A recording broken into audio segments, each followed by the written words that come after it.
أهلا وسهلا بكم في فيديو جديد. في هذا الفيديو باخذكم جولة في معهد أو مدرسة يابانية تعلمك اللغة اليابانية من الصفر ومن الزيرو. الآن أنا قدام المعهد، بناخذكم جولة داخل هذا المعهد ونشوف كيف الدراسة وكيف تتعلم اللغة اليابانية في اليابان. أنت حاب تستقر أو تتعلم في اليابان وما تعرف الطريقة وما تعرف كيف تقدم، ما تعرف ما هي الإجراءات، هذا الفيديو لك. خليكم معي ولت جو. طبعا هذه الدراجات اللي هي بتكون تبع الطلاب، واغلب الطلاب الموجودين هنا ساكنين قريب من المعهد، في بعضهم ساكن تبع سكن المعهد. الان بنطلع لطالع ونشوف الفصول ونشوف المدرسه ونشوف كيف الدراسه والتعليم داخل هذا المعهد. ندخل لداخل الفصل ونشوف كيف العالم بتدرس وتتعلم اللغه اليابانيه في هذه المدرسه. يلا. صراحة الناس بتدرس وتتعلم اللغة اليابانية صح. شوفوا الأستاذة الآن بتشرح وتكلمهم وتعلمهم. لأننا نودعها نقول لها شكرا أريغاتو غوزايماس للأستاذة. سنسا أريغاتو غوزايماشتا. هاي سيماسي. يوروشكو اوغايشيماس. هذا واحد من الفصول الموجودة. الناس الطلاب بيتعلموا ويدرسوا اللغة اليابانية. الآن معنا واحد من الطلاب الموجودين الذي درس ولسه بيدرس ويتعلم داخل هذا المعهد. طالب عربي ومن الجزائر الحبيبة. بنسأله ونشوف كيف الدراسة وما هي الأشياء والصعوبات اللي يواجهها قبل ما يجي إلى هذا المعهد. أول حاجة يعرفنا عن اسمه وكم له في اليابان، وتفضل. شكرا. السلام عليكم ورحمة الله. معكم عصام من الجزائر. أتيت لليابان العام الماضي سنة 2023 شهر جويلية. قدمت على الدراسة لما كنت في كوريا الجنوبية، وكنت أعمل هناك يعني شغال عادي مهندس. من بعد قدمت هون على تأشيرة طالب في معهد اللغة. من بعد كانت الإجراءات يعني بسلاسة، ما كانتش صعبة يعني كتير. كان فيها أمور يعني الأمر اللي كان فيها صعب كانت الترجمة. ده كل شيء كان ده أكبر شيء يعني كان صعب، يعني ترجمة الأوراق، لأنه أوراقي كانت باللغة الكورية، يعني يحتاج ترجمة باللغة اليابانية. هذا يعني هذه المشكلة أو الحاجات اللي كانت صعبة عليك. دي اللي كانت صعبة يعني وكلفتني شوية يعني فلوس. كلفتني فلوس يعني ديال ترجمة الأوراق من اللغة الكورية. يعني لو كانوا إنجليزي مش مشكلة. الكورية واليابانية مش متناسبة أصلاً أنت عارف المشكل بين كوريا واليابان. أوكي.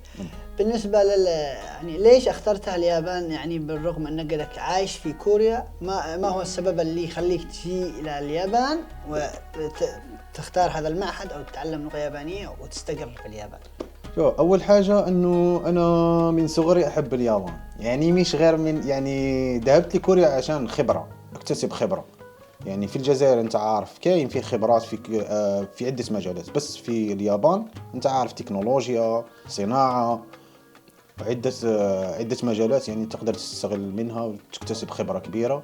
وخاصة الواحد يعني من قبل أنا أحب اليابان، لهذا جيت درست المهنة في اليابان، ولسه أدرس إن شاء الله. حتخرج شهر مارس ووفقنا الله في العمل وكل شيء إن شاء الله. أتمنى لك التوفيق إن شاء الله. شكرا. أول حاجة بنسألك هو كيف يعني كانت الإجراءات أول ما قدمتها؟ يعني كانت عندك صعوبات في الترجمة، وبعد يعني كيف تعرفت على المعهد؟ كيف قدمته؟ يعني هل أحد ساعدك إنك تقدم على المعهد، أو يعني بنفسك بحثت واطلعت على المواقع، الأشياء اللي تدخلك لليابان؟ بالطبع أنا في الأول كنت مع صديقي في كوريا. صديقي هو اللي كنا نتحدث في الموضوع، وهو كان يعمل في البحث. هو جاء قبلي هون، درس هون، والآن هو شغال في تشيبا. أوه. من بعد قدمت أنا على الفيزا، على التأشيرة.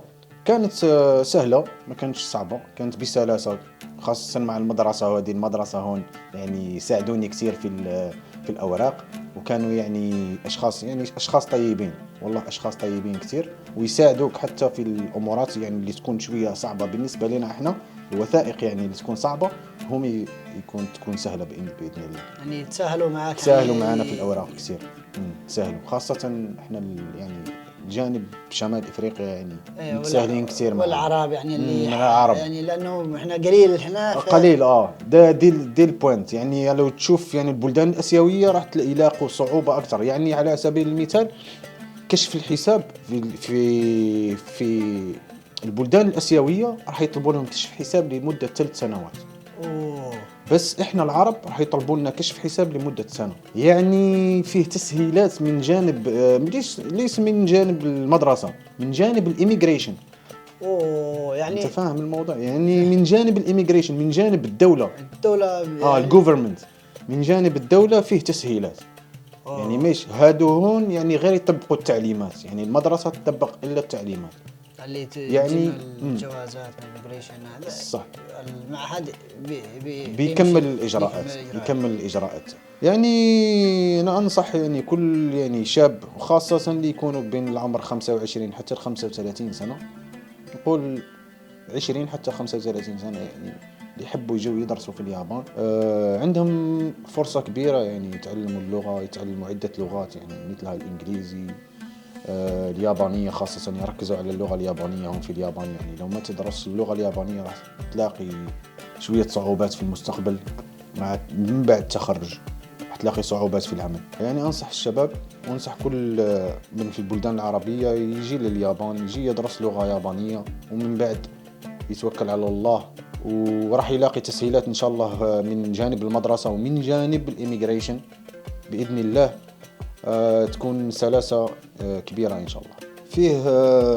فيه نقطة عايز أوضحها على موضوع التقديم. لما يقدموا الملف الدراسة كله للمدرسة، لأنه المدرسة حتقوم هي بالتقديم الملف للإيميجريشن. دي فترة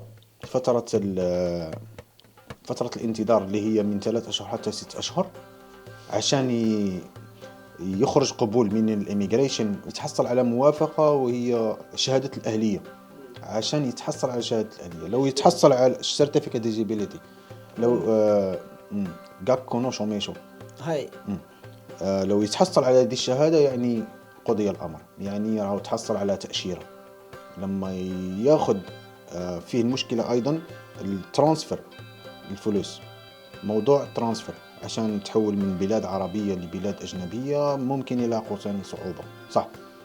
يعني ده الموضوع تاني يكونوا عارفينه أصعب حاجة. يعني عشان تحول فلوس مثل صديقي في بالجزائر مرة 3 أشهر الماضية عايز يحول فلوس، لاقى دي أكبر يعني ملقاش صعوبة مع المدرسة ولا الإيميجريشن. هون لقى مشكلة في البلاد في تحويل الفلوس للمدرسة. شهادة الأهلية لما يرسل لك شهادة الأهلية تأخذ الملف. شهادة الأهلية هي كل شيء. أوكي. يرسل لك تروح للقنصلية في بلدك وتقدم على التأشيرة، يعطوك تأشيرة طالب، وتجيب معك يعني شهادة الأهلية من بلدك. لما تدخل لليابان في المطار راح يعطوك الإقامة الزيرو كارد، راح يعطوك التأشيرة في نفس وقت وصولك للمطار إن شاء الله. شيء جميل جدا. حلو. فيه تاني أشياء أخرى يعني حبيت نوضحها على اليابان بالنسبة للطلاب. فيه لما تبدأ تدرس فيه إعانات، يعني مساعدات لأغراض ارتفاع الغاز والكهرباء والمعيشة في اليابان. يعني كاين فترات من 7 أشهر حتى 9 أشهر، يعني يكون فارق بين من 8 أشهر 8 أشهر. يعني يكون فيه تدعيم من الحكومة عشان تقدر تعيش في اليابان بشكل مريح. يعني كطالب بالنسبة للطلاب. أيوة. يعني يعطوك إعانة ممكن تكون تقريبا $500 $400. يعني دي تقريبا آخر مرة أرسلوا لنا وثائق إعانة فيها. أيوة. تقريبا $300 تقريبا. دي شيء ايجابي يعني في اليابان. يعني يعني إذا في واحد دخل اليابان ويعني وقدم على دراسة وعنده قلق من المصاريف، من التكاليف اللي بيتحملها، يعني في الحكومة بتقدر بعض الأحيان إن هي تساعدك بعض الأحيان. أيوة يعني ما بتجيب لك شو. لا مش كل مرة يعني. أيوة يعني في بعض الأحيان في بعض الأحيان تحصل المساعدة. تحصل. يعني الحكومة تساعدك يعني. تساعدك فيها في بعض الأحيان تساعد الحكومة الطلاب علشان يعني هم عارفين أنه تأشيرتنا نشتغل 28 ساعة في الأسبوع فقط، يعني 28 ساعة مع الياتشين يعني اللي هو كراء المنزل. يعني الكراء هون في طوكيو غالي شوية، يعني مرتفع السعر، يعني حتلاقي إن شاء الله مساعدات من الحكومة اليابانية. المتطلبات يعني ما هي المتطلبات اللي طلبوها منك؟ يعني مثلا متطلبات الأوراق. أيوة متطلبات الأوراق يعني مستندات يعني المختصر. والله شوف، هي المستند الأول يعني الامبورتنت نيسيسر دوكيمنت هو الدايغاكو نو شوميشو، يعني شهادة الجامعة. دي أول شيء يكون يعني نيسيسر في الملف. تاني شيء هو الضامن. إذا أنت ما عندكش ضامن، ما يكونش عندك ضامن، عشان هون الإيميغريشن تدرس ورقة يعني يدرسوا كل شيء بالحساب محسوب. يعني ضامن، ده الضامن يكون عندك أنت، هو اللي راح يضمن لك في الدراسة لمدة 1.5 سنة ولا 2 سنين، هو اللي يكون ضامن في تكاليف المعيشة في اليابان. الضامن أنت في كوريا إيش كيف ضمنت يعني؟ أنا ممكن تعمل أنت نفسك ضامن، بس فيه اختلاف. على سبيل المثال أنا عملت نفسي ضامن لأنه أنا كنت شغال في كوريا وكنت براتب شهري حلو. فهمت الموضوع؟ يعني أنا كنت شغال، كان راتبي تقريبا مثل راتب اليابانيين أو أعلى. يعني لما قدمت على التأشيرة كان عندي مناب في الحساب، يعني اللي قد تسمح لي عشان نقدم التأشيرة ويكون فيه قبول. يعني انك مقتدر، معك فلوس، يعني معك اثبات انه معك فلوس عشان تدفع دراستك وتعيش في اليابان. دو يعني نصح اعطيكم، راح اقدم يعني بالدولار، يعني تقريبا يكون عندك في الحساب يعني 20,000 دولار، يعني دي مينيموم. يعني ليش انا قلت لك دايغاكو نو شوميشو؟ لأنه بعد ما يخلص الدراسة حيكون عنده تشويس، يعني 80 حتى 95% حيلاقي عمل بعد الدراسة إذا كان معه دايغاكو شهادة الجامعة بتسهل له إنه يتوظف في أي شركة في اليابان في المجال اللي هو درسه في بلده. أوكي، دي ليش أنا قلت لك دايغاكو نو شوميشو؟ هنروح للجانب اللي توقف الدراسة على سبيل المثال في الأول الجامعي أو في الثانوية. يعني ده الأشخاص يعني يكون يلزم يعني عشان يكون عندهم قبول يكون عندهم 12 سنة دراسة من سنة الابتدائي حتى الثانوي. يعني راح تجمعهم يكون عنده 12 سنة دراسة. بالطبع الناس اللي وقفوا الدراسة في الثانوي مش راح يكون عنده يعني دبلوم أو شيء مثل هذا القبيل، يعني دبلوم الجامعة أو شهادة تخرج جامعي والله. يعني ممكن يجي هون يدرس في اليابان لمدة 1.5 سنة أو 2 سنين لغة يابانية. من بعد يمكن هو يقرر إذا يروح للمعهد اللي هو نقول له هون في اليابان سيمونغاكو، اللي هو معهد مهني، معهد مهني. ايوه احنا عندنا في العرب، احنا بلدنا العربيه المعهد المهني اللي نص الناس اللي بيدرسوا ما بيخلصوا الثانويه، اللي ما خلصوش الثانويه يعني بالتاسع تقريبا يدخلوا الى المعهد المهني هذا. بالضبط، موجود في اليابان. موجود في اليابان بس مختلف عن السيمونغاكو المعهد هون والجزائر ولا بلد ده. راهو ده السيمونغاكو المعهد راهو موازي للجامعة هون في اليابان. كل اللي هنقول لك معلومة ممكن ما تصدقها. 80% من اليابانيين ما وصلوش للجامعة كلهم دارسين سيمونغاكو. 80% كلهم دارسين سيمونغاكو. ده السيمونغاكو راح يخليك تدرس IT، تدرس ديزاين كار ديزاين، تدرس انجين ديزاين، تدرس كل المجالات اللي انت عايزها تدرس. بعد التخرج مش هقول لك 100%، هقول لك 200% راح تشتغل بعد المعهد. بعد ما تتخرج من المعهد كم بتكون الفترة مثلا؟ يعني إذا الفترة فيه فترات، فيه 2 وفيه 4 سنوات. بس كل معهد يختلف، كل مجال، كل تخصص اللي تخصص مثلا تخصصك نجارة، حدادة، أو يعني في مجال السيارات. لا، مجال السيارات اللي هو الكيكاي، المجال الكيكاي كله 4 سنوات. أنا بحثت عليه الموضوع ده، كله 4 سنوات. سانجيو مانتينونس اوتو كيكاي مانتينونس اوتو يونينغورا 4 سنوات. مجال الصيانة ومجال الميكانيك ومجال الديزاين كار ديزاين كله 4 سنوات. فيه مجالات أخرى اللي IT أمورات مثل هيك 2 فقط. يعني في فرص جميلة، لأنك يعني طالب يعني تخلصت اللغة اليابانية في أي معهد. يعني مثلا احنا بنرشح لهم هذا المعهد اللي أنتوا يعني بتدرس الآن وقريب تتخرج إن شاء الله. يعني إذا خلص المعهد وهو يعني لسه شباب، يعني عاد عمره يعني تقريبا مثلا 25، يقدر إنه يحصل على عمل، يدرس في نفس الوقت، يواصل تعليمه ويحصل على عمل، وممكن حتى يروح للجامعة يدرس، يكمل دراسته في الجامعة. يعني يعمل تسجيل في الجامعة. هون الجامعة تبدأ شهر أكتوبر هون. يعني يقدر يسجل حتى الجامعة. إذا كان مش عايز هو سيمونغاكو يعني معهد، يروح حتى يسجل في الجامعة. يعني فرص، والله فيه فرص كبيرة. يعني أنا أنصحكم، والله أنصح يعني من كل قلبي، والله العظيم صدقني. أنصح يعني إخواني العرب في كل بلاد، خاصة اليمنيين، لأنه عندي أصدقاء يمنيين في كوريا الجنوبية، أحييهم من هون.